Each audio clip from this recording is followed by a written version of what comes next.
Periodistas de Nuevo Laredo, Tamaulipas, han tenido que salir a reportear armados con un chaleco antibalas. Son reporteros que cubren la fuente policíaca. ¿Por qué?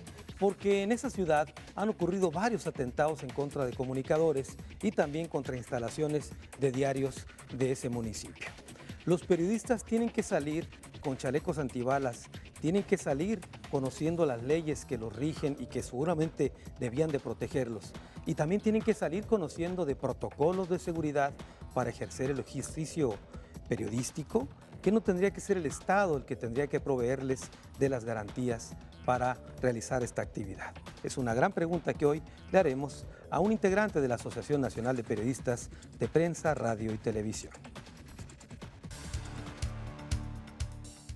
Cuando es la Comisión Nacional de los Derechos Humanos la que exhorta a poner en práctica acciones efectivas para proteger el desempeño de los periodistas, algo está distorsionado. En México, existe un 91% de impunidad en cuanto a las agresiones que desde el año 2000 a la fecha se han cometido contra periodistas.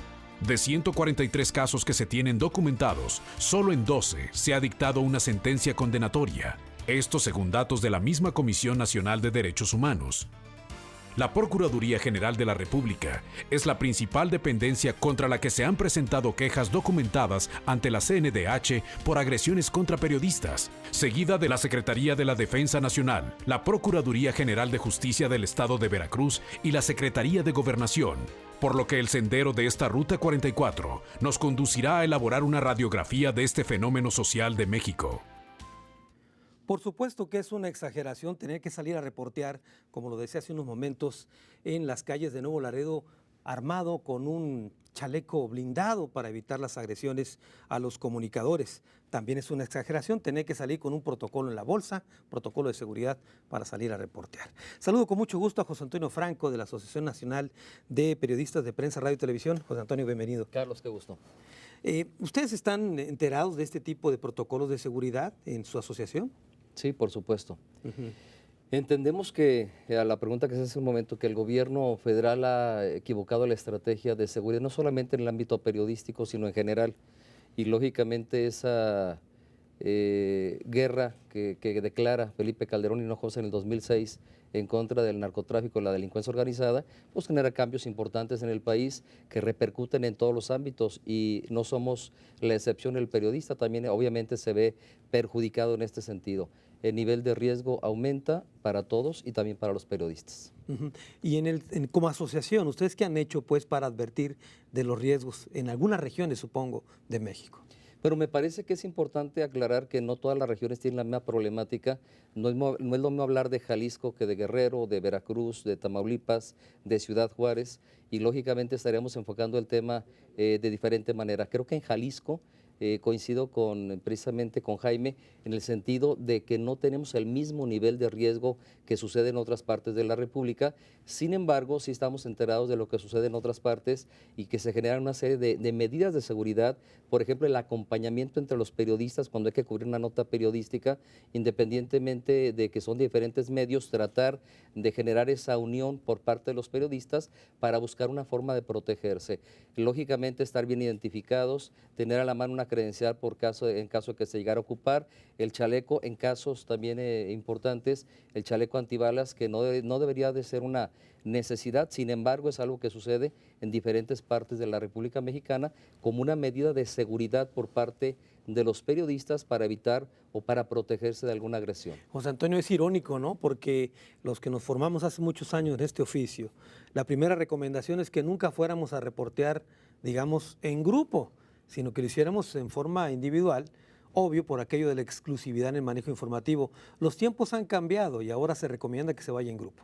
Totalmente, me parece que el ganar la nota hace un par de décadas o 3 décadas, el número 1, era lo más importante en la jerarquía del periodista. Sin embargo, en este momento no lo es más importante la seguridad personal, es más importante sí conocer de los hechos de primera mano, pero sin el riesgo inminente que implica llegar solo a una situación en donde puede haber riesgo, sobre todo en donde estamos fuera de una ciudad, donde puede ser en alguna población más desolada, donde no hay gente y donde realmente ese tipo de situaciones pueden generar riesgo. Si te fijas, casi todos últimamente actúan en grupos, son equipos necesariamente hay una hermandad, por decirlo de alguna manera, en donde no importa que yo sea de un medio y tú seas de otro, sino que vamos acompañándonos y vamos trabajando en equipo para tratar de generar una mejor calidad en cuanto a la seguridad del periodista. Supongo que como asociación ustedes tienen muy claro de dónde vienen las principales amenazas. ¿Dónde es? ¿En prensa, en radio o televisión o no hay distingo en ese sentido? Desde mi personal punto de vista, me parece que el principal riesgo está en la prensa escrita. Creo que son los que tienen mayor ataque por parte de la delincuencia, que se sienten más agredidos cuando hay una nota que directamente señala un acto, una acción o algún personaje de la delincuencia organizada, y me parece que la reacción es más violenta. Lo hemos visto en muchos casos en ataques a periódicos en diferentes partes de la República Mexicana, en donde el ataque es directo, es brutal y es una respuesta inmediata a una sensación de agresión que ellos tienen cuando el periodista investiga más allá de donde ellos consideran que debe de investigar. Un buen número de periodistas que han sido asesinados o incluso desaparecidos son precisamente de periódicos. Precisamente, si nos vamos a las estadísticas, vamos a ver que tiene un mayor nivel de riesgo el personaje que trabaja en un periódico que quienes lo hacemos en radio o en televisión. ¿Por qué? Porque tal vez se sienten más agredidos, insisto, en este tema, o por lo menos más ubicados, más focalizados en el tema cuando son periódicos locales o periódicos que realmente tienen el conocimiento ya en base a una investigación de lo que están haciendo algún cártel o algún grupo de la delincuencia organizada. Vamos, es como meterte de lleno en sus actividades y esto genera lógicamente reacciones. Muy bien, conozco por lo menos un par de casos que pudiéramos perfectamente hablar de los mismos, como el de Alfredo Jiménez, del periódico El Imparcial, allá en Sonora, o el mismo Jesús Blancornelas, que fue víctima de un atentado hace varios años. Bueno, hemos escuchado 3 visiones sobre un problema muy complejo. Después de la pausa regresamos a nuestro tradicional cruce de caminos.